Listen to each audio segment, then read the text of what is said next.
Hoy vamos a meditar en Nehemías capítulo 9, versículos del 1 al 38. Estad tranquilos, porque yo sé que instintivamente el ser humano, cuando escucha que es un texto largo, dice, bueno, la que se nos viene. He intentado sintetizarlo todo lo que he podido. Hay mucha enseñanza, pero va a ser un mensaje con la duración habitual. ¿Crees que Dios puede hablarte en esta mañana? ¿Crees que Dios te puede decir algo importante, algo que no sepas ya?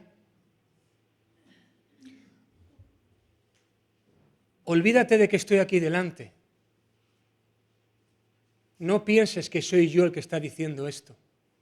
Lo que vamos a hacer es presentarnos con temor y con reverencia delante de la palabra del Señor. Dios se nos ha manifestado a través de todo lo que Él ha hecho, pero la única fuente de revelación divina es su palabra. Si alguien nos anuncia un evangelio diferente a este, que sea anatema. Lo dice el apóstol Pablo en Gálatas. Si piensas que Dios te puede decir algo hoy a través de su palabra, la siguiente pregunta que te tengo que hacer es, ¿y si así fuera, qué va a pasar después? La revitalizante relación en dos direcciones es algo que se fomenta de forma frecuente en la palabra de Dios. Escuchar a Dios a través de la lectura de la palabra y responder ante su mensaje a través de la oración. Son dos aspectos inseparables de la experiencia personal cristiana. No puede haber crecimiento espiritual o desarrollo de una madurez cristiana sin una práctica asidua de este privilegio. Dios habla, nosotros escuchamos y respondemos. No podemos pretender que Dios nos hable si no estamos dispuestos a obrar en consecuencia con lo que Dios nos va a decir. Por tanto, te vuelvo a hacer la misma pregunta. ¿Quieres escuchar a Dios en esta mañana? Si la respuesta es sí, debo señalarte que debes estar dispuesto a obrar en consecuencia sobre lo que Dios te va a decir. Dice el capítulo 8 de Nehemías, justo el que va delante de lo que vamos a tratar hoy, que el pueblo le pidió a Esdras que trajese el libro de la ley de Moisés, el cual Jehová había dado a Israel. Y Esdras trajo la ley delante de todo aquel que podía entender. Versículo 2 del capítulo 8. Y leyó desde el alba hasta el mediodía, y los oídos de todo el pueblo estaban atentos. Y Esdras estaba sobre un púlpito de madera que habían hecho para ello. Y dice el versículo 5 que estaba más alto que todo el pueblo. De modo que todo el pueblo podía leer como él enseñaba el libro de la ley. La actitud del pueblo era la correcta. Ellos le pidieron a Esdras que trajese el libro de la ley. Estaban allí pendientes, atentos a ese mensaje. Le dieron el lugar que le correspondía en tiempo y en forma. ¿Y qué sucedió? Pues que Dios habló a su pueblo. Ellos escucharon, reaccionaron positivamente ante el mensaje de Dios y lo hicieron con una actitud reverente, con temor de Dios, y actuaron en consecuencia. La palabra de Dios tuvo un gran impacto en medio de ellos, porque la palabra de Dios es viva y es eficaz y es más cortante que toda espada de dos filos. Y dice la propia palabra que penetra hasta partir el alma y el espíritu, las coyunturas y los tuétanos, porque el autor quiere hablar tanto de la parte espiritual como del poder que tiene de separar lo espiritual de lo carnal, y discierne los pensamientos y las intenciones del corazón. Y hoy vamos a meditar sobre el capítulo 9, y me gustaría que lo hiciéramos con la misma actitud que lo hizo el pueblo de Dios en el capítulo 8, sabiendo que Dios habló a través de su palabra y que el pueblo escuchó y actuó. Y nosotros debemos hacer lo mismo. Los capítulos 9 y 10 hablan de oración y de renovación espiritual. La renovación o avivamiento se refiere a creyentes que están en una condición espiritual muy baja y que fueron reavivados, renovados y restaurados a la vitalidad y el poder. A veces, yo el primero, confundimos la palabra avivamiento solamente con un movimiento de personas que acuden en masa a los pies de Cristo. Antes no le conocían, de repente reciben el mensaje y en gran multitud todos ellos deciden entregar su vida a Jesús. Es la interpretación que yo personalmente más veces hago. ¿Y a quién no le gustaría que pasase esto? De verdad, ¿cuántos de vosotros, cuántos de los que estamos aquí no deseamos que eso suceda? Verlo aquí en Alcalá de Henares, verlo en Madrid, verlo en España, ver cómo tu compañero de trabajo, tu vecino, con el que juegas al pádel o entrenas al baloncesto,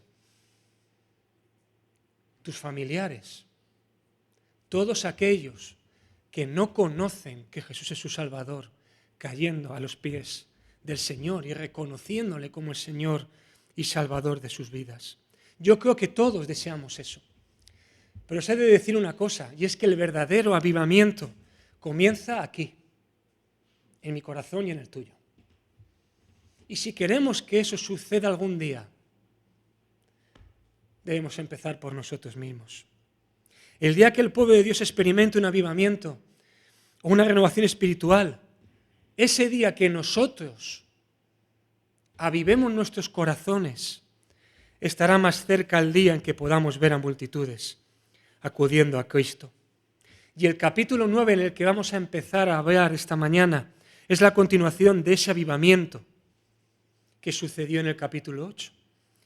Y en él se nos habla de arrepentimiento y confesión de pecado, en el versículo 1 y 2, de adoración y de alabanza, en el versículo 3 y 5, de una meditación y un reconocimiento por parte del pueblo dirigido por los levitas, en los versículos del 6 al 37, y de una renovación del pacto, de un compromiso por escrito, del cambio que el pueblo quería hacer.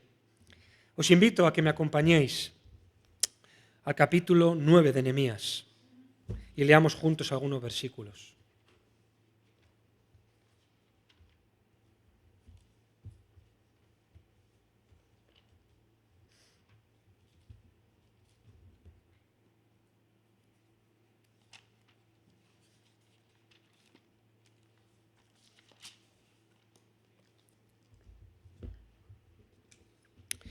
Y dice así el texto: el día 24 del mismo mes se reunieron los hijos de Israel y lo hicieron en ayuno, con cilicio, con tierra sobre sí. El ayuno a menudo era evidencia de extrema angustia. Recordad el versículo 4 del primer capítulo, cuando Nehemías recibe las noticias del estado de la nación y dice: cuando oí estas palabras me senté y lloré e hice duelo por algunos días y ayuné y oré delante del Dios de los cielos. El cilicio y la tierra, además, son símbolos de luto y de tristeza. El cilicio era un vestido áspero y oscuro hecho de piel de cabra. Era símbolo de luto. Ambos símbolos muestran el arrepentimiento del pueblo. Por ejemplo, tenemos el ejemplo de Jacob. Todos conocemos la historia cuando sus hijos vienen delante de él y le dicen que José ha sido devorado por una bestia del campo. Entonces Jacob rasgó sus vestidos y puso cilicio sobre sus lomos y guardó luto por su hijo muchos días. Isaías menciona varias veces el cilicio como símbolo del luto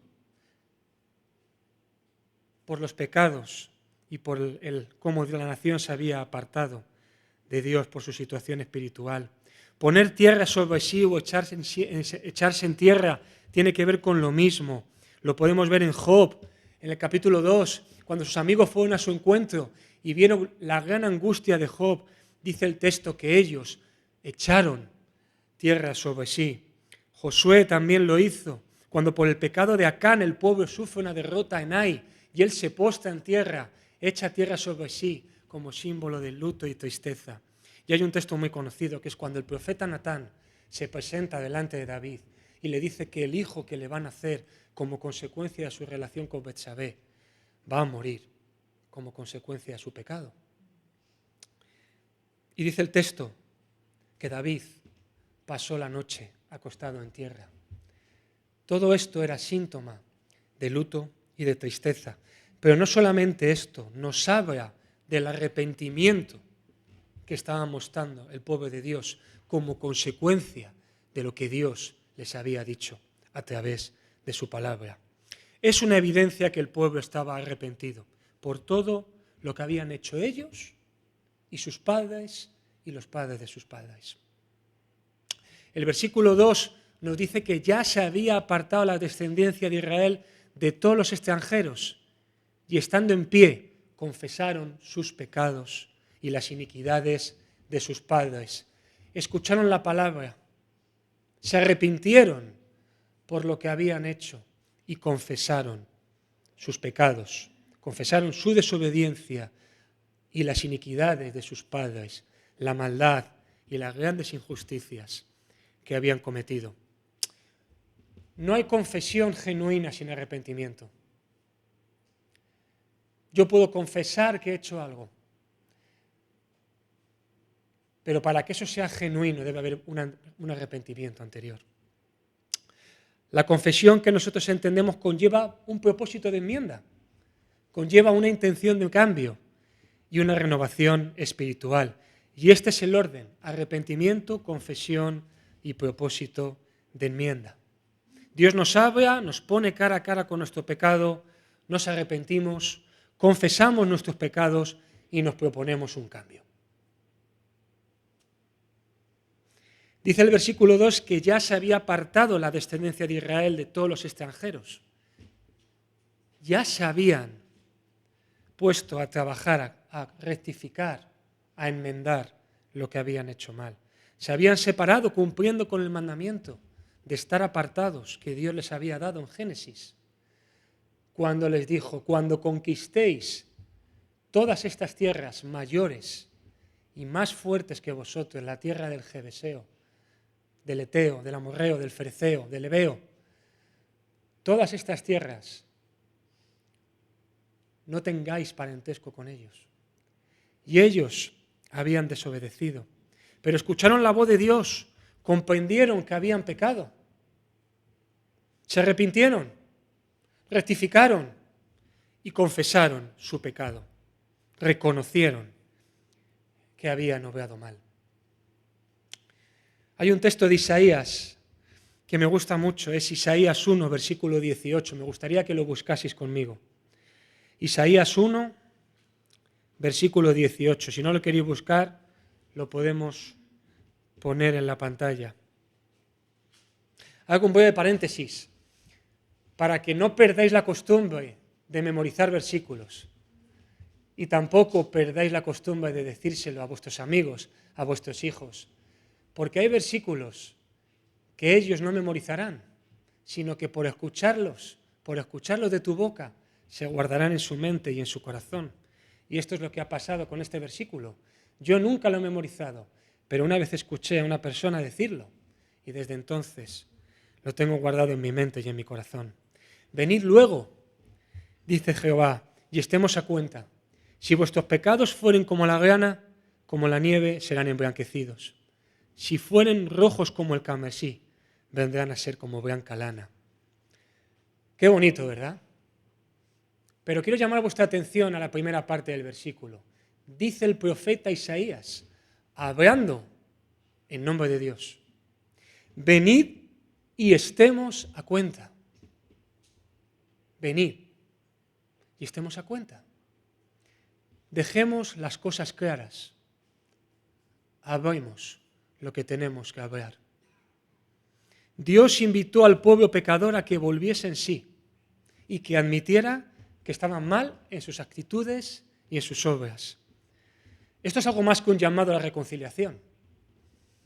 Dios se quiere reconciliar con nosotros, pero también está llamando nuestra atención, y prestad atención a esto, por favor, a que nosotros debemos reconocer nuestro pecado delante de Dios, porque Dios en su gracia nos limpiará de pecado, pero la confesión de pecado debe anteceder a la limpieza divina.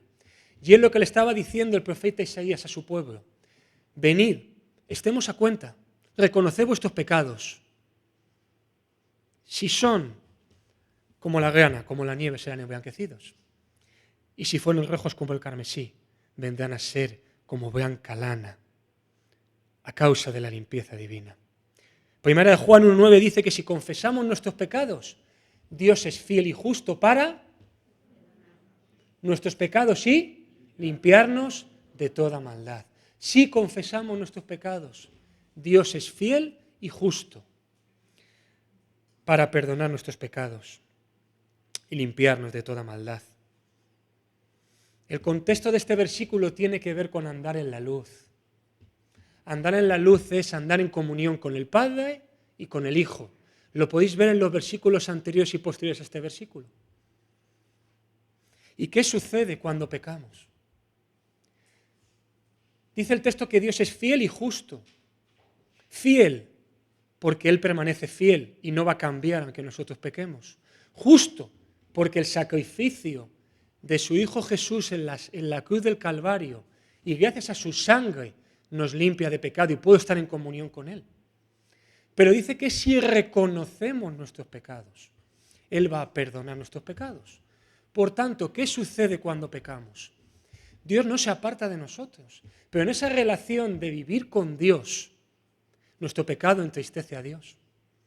Y cuanto más cerca estás tú de Dios, más quieres agradarle y menos deseas entristecerle. Por tanto, debemos confesar nuestros pecados. Debemos reconocer, perdóname porque he pecado. Porque el pecado interrumpe esa comunión con Dios. No desaparece, pero hay algo ahí en medio. Hay algo que debemos eliminar y lo hacemos confesándolo. La confesión, reconocer nuestro pecado, restaura la comunión. Cuando el pueblo confesó su pecado, estaba dispuesto, preparado ya para adorar y para alabar a su Señor. Y dice el versículo 3, y puestos en pie, en su lugar leyeron el libro de la ley de Jehová, su Dios, la cuarta parte del día. Y la cuarta parte confesaron sus pecados y adoraron a Jehová su Dios. Se levantaron unos levitas y clamaron en voz alta. Algunos comentaristas dicen que hubo dos grupos, unos que hacían peticiones y otros que animaban al pueblo a alabar a Dios. Y así hicieron los levitas. Animaron a que todo el pueblo se rindiese en adoración y en alabanza al Señor. Y lo hicieron mostrando la naturaleza de Dios. El Señor es Dios eterno. La grandeza de Dios se encuadra en el marco ilimitado de la eternidad. No era una deidad nacional, ni siquiera era un Dios que adoraban en una pequeña región como sucedía en aquellos tiempos. Dios es por siempre y para siempre.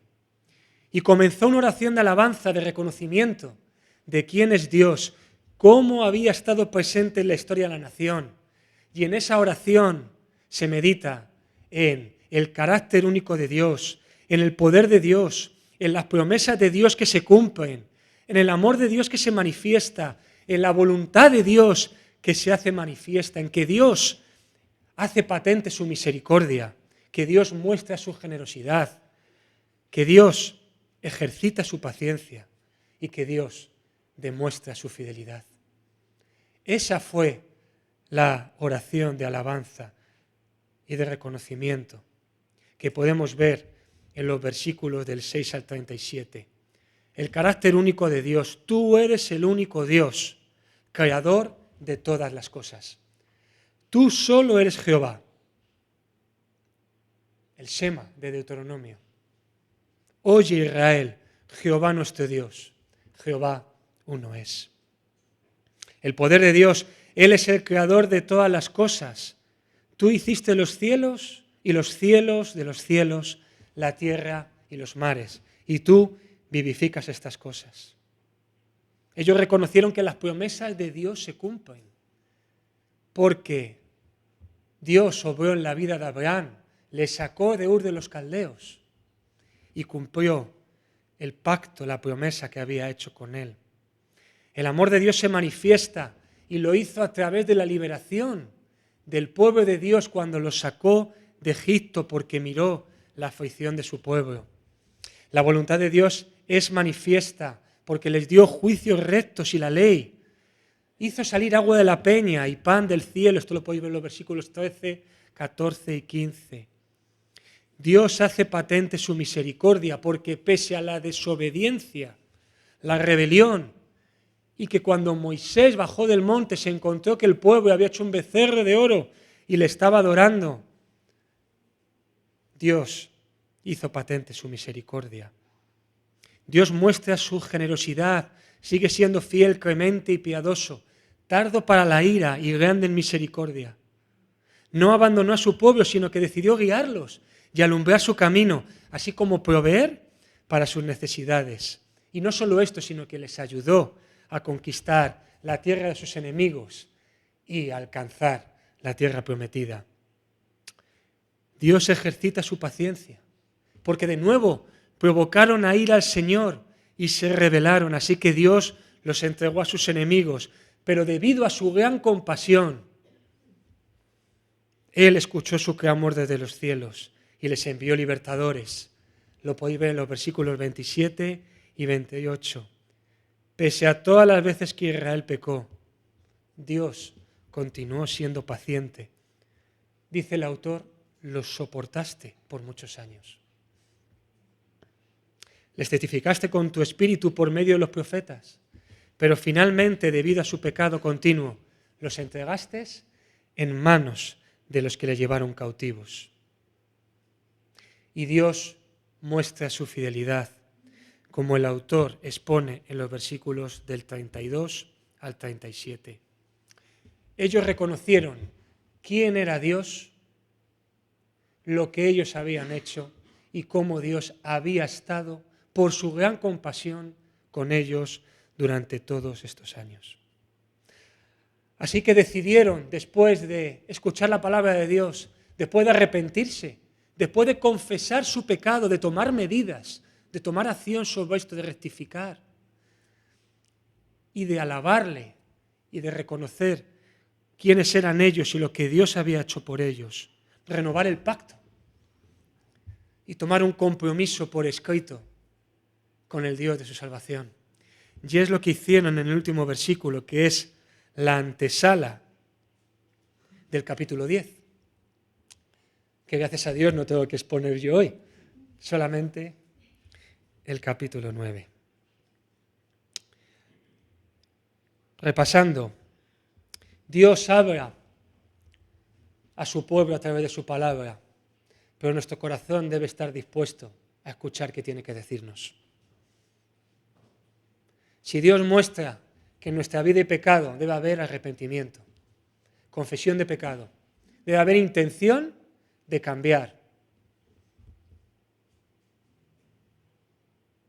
Es así de sencillo. Sabéis que siempre después del mensaje me gusta dejar unas preguntas para que podamos pensar en ellas. Yo personalmente lo hago y me gusta compartirlas con vosotros. He pensado que esta semana podemos poner estas preguntas en el grupo de la iglesia, así que si alguien no tiene tiempo de tomar nota, las tendrás ahí esta semana. Fue el pueblo quien pidió que trajesen el libro de la ley.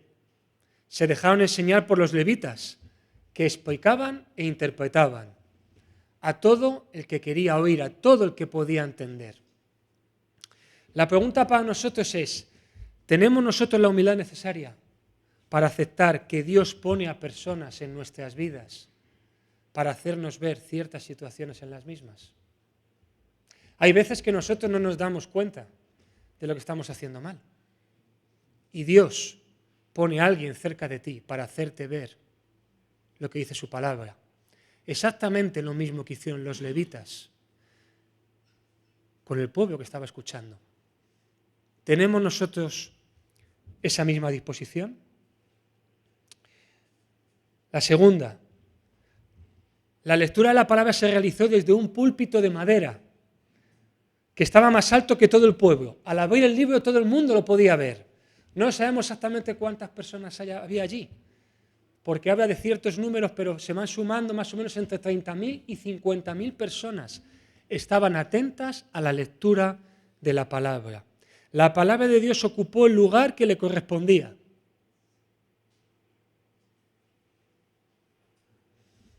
La exposición de la palabra debe ocupar un lugar de privilegio.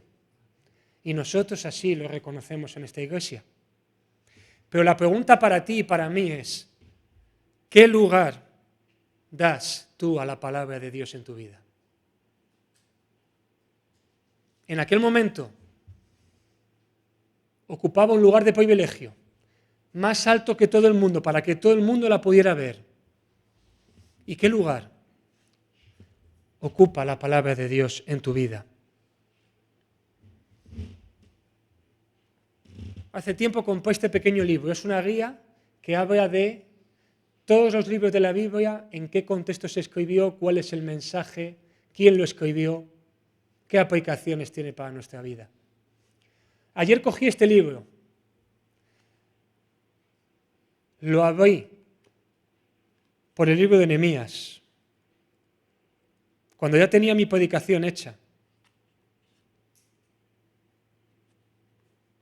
La aplicación para la vida que sugiere el autor, que nos enseña el libro de Nehemías, es que cuando se trata de edificar o reconstruir tu vida espiritual, sigue el ejemplo de Nehemías y recuerda que la palabra de Dios debe ser fundamental en cada paso que das. Y pregunta al autor, ¿qué importancia das a la palabra de Dios cuando tomas decisiones? Esto fue ayer, después de escribir yo mi predicación. Yo creo que Dios me está hablando y creo que está hablando a su iglesia. Y para terminar, dice el versículo 3, que dedicaron el mismo tiempo a leer la palabra como a confesar sus pecados y a adorar a Dios. Y cuando escuché esto, automáticamente me vino a la mente un anuncio que tenía un eslogan muy pegadizo que era, ¿tú cueces o enriqueces? ¿Os acordáis de este mensaje? ¿Tú cueces o enriqueces? ¿Y por qué me vino esto a la cabeza? Porque parece que tenías que tomar una decisión entre o cocer o enriquecer. Para los que no lo sabéis, es un anuncio de Avecoin, una pastilla que echábamos en el guiso, ¿vale? Porque no queríamos cocer, sino le queríamos dar sabor al guiso, ¿no? Me vino esto porque algunas veces creo que los creyentes somos muy de leer la palabra de Dios, muy de adorar a Dios. Hay iglesias que le dan una prioridad absoluta al tiempo de alabanza. Hay que alabar al Señor minutos, horas incluso, mucho tiempo, pero no le dan el lugar que corresponde a la palabra. Otras que por el contrario viven una vida del estudio de la palabra, pero olvidan dedicar tiempo a la adoración y a la confesión de pecados. Así que, ¿qué tiempo vamos a dedicar nosotros a cada una de estas dos cosas? A leer la palabra como a confesar sus pecados, nuestros pecados, y adorar a Dios. Pues que la palabra de Cristo more en abundancia en vosotros.